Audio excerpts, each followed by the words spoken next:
right, Bubba. Quasar Markets Live. I got you right here out in Vegas. What's going on, man? It seems like the world just took a big dump here. Well, I mean, there's a lot of things going on. As you and I talked last week about the metals, and look what happened. Down 36% on Friday, a little bit down yesterday, and today they're getting a little bit of a bounce. But again, you get these parabolic moves. You got to know that those cannot be sustained, and I think that's what you saw. You're seeing a big sell-off, and I think if you're bullish, the most bullish action you can get in the silver and the gold markets right now is for them to consolidate.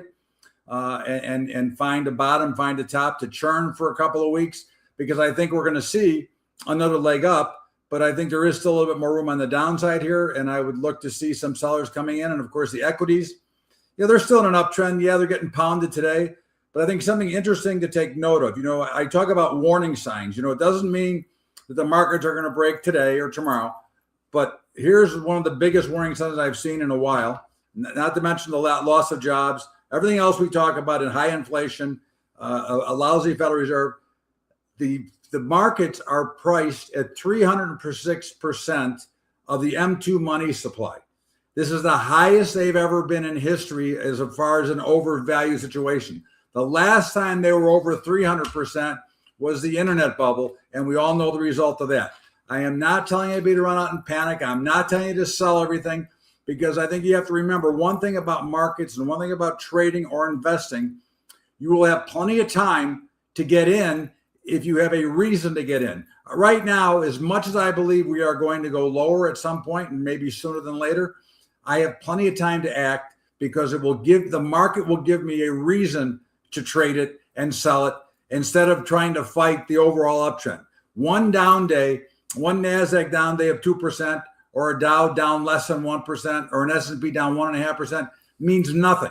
Okay. There will be a chart point that you'll be able to identify and say, now is the time to hit the button. I want to sell. And what is that going to be for you? I mean, we just heard a few minutes ago that Iran just sent a second drone out to the ship, so they shot it down too. Is it getting nasty geopolitically or around the world, or is it just the same old, same old? I think it's the same old, same old. I think there's, listen, the big difference, big years ago when you and I first started, certainly when I first started, we didn't have the internet. We didn't have all this information. I mean, now if a guy farts in Russia, you know about it in California in 10 seconds. Okay.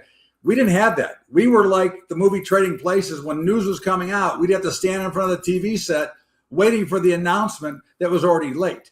So I think that is same old, same old. The markets have managed to shriek off everything that has happened. It doesn't really matter. And again, as I said, they're still basically in an overall uptrend. I don't see any damage being done yet. I would say to you, though, that if we break below, let's say 6,800 in the S&P, I would think that might be a pretty good warning sign that it's time to get short and time to sell them. But for now, same old, same old. This doesn't bother me. This is just a market that's taking a little bit of profit and selling off a little bit.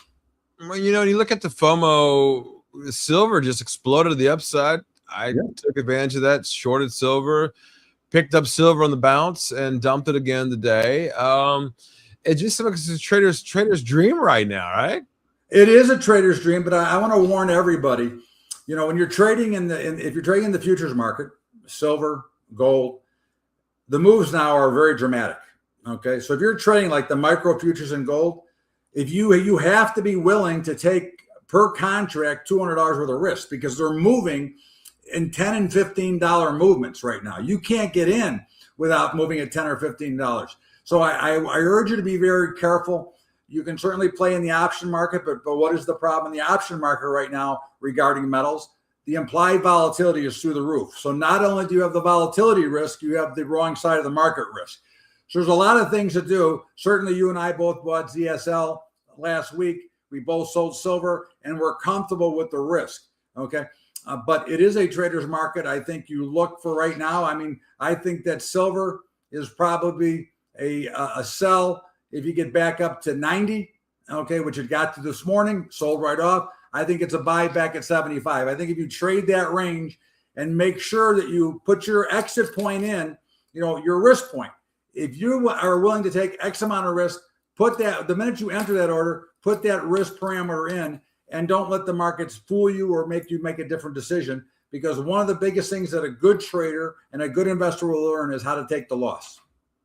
Yeah, and I'm bringing on silver chart here. This is a monthly chart. What a completely crazy chart this is.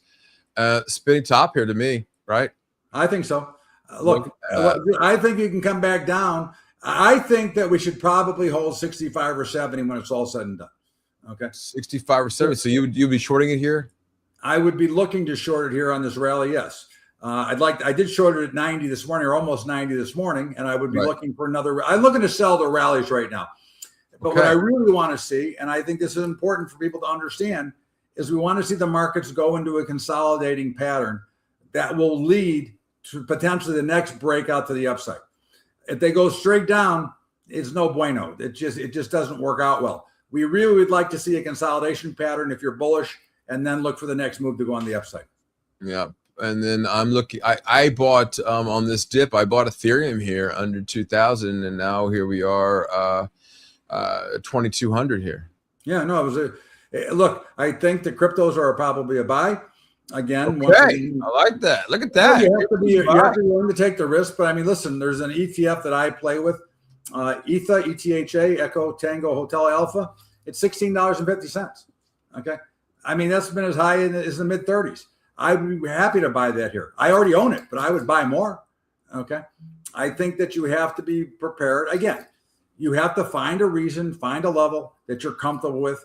And if you're willing to add more, you don't have to buy, you don't have to go in with all guns blazing. If you want to buy something like an ETHA, you could buy 25% of what you're willing to commit. If it comes down further, you can buy more.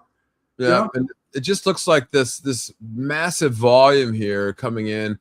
Every time we have massive volume, it just looks like there's no liquidity, right? I mean, something's just not adding up to the markets here. Well, you're getting the big volume because you had the chase up and now you have the panic down. I think that is a perfect sign. And I love heavy volume on a big spike in either direction, because I'm either buying the spike down on heavy volume or I'm selling the spike up. As you noticed, the perfect example is silver on Wednesday, Thursday, when it spiked up, that was the end, and it came crumbling down and came down in heavy volume, which gave you a reason. In fact, you bought yourself. You mentioned it. You buy it and look for a rally back in, look for a place to sell it. But unusual volume is always a good sign to go the opposite way. Yeah, and it just seems to me that now the weakness is back into silver now, and I think maybe you're right, back to 65. All right, Bubba. One last question before I let you go. The world is falling apart. It seems like every day. Is there something that you see some good news out there anywhere? I don't know that there's good news for the average American. I hate to say that. I hate to be Debbie Downer. But jobs are getting erased. We're losing jobs. Inflation is on the rise. We're very near stagflation. It's a pretty scary time for those on the lower end of the K. Yeah. What about ISM numbers that came out this morning? 52 compared to the manufacturing numbers are really good. But again, is that going to help get us some more jobs? And I don't think so. I think that you've already got Amazon and Meta and all the other big tech companies talking about massive layoffs throughout the year because they don't need the people anymore. That's right. AI is taking everybody's job. By AI. Well, hopefully AI won't replace you and me, Bubba. I'll see you next week. I'm glad I'm an old man, so they can replace me all at once. I'll see you right back here on Thursday, Bubba. Thank you very much, Big Beat. Appreciate you, brother. Thank you, man.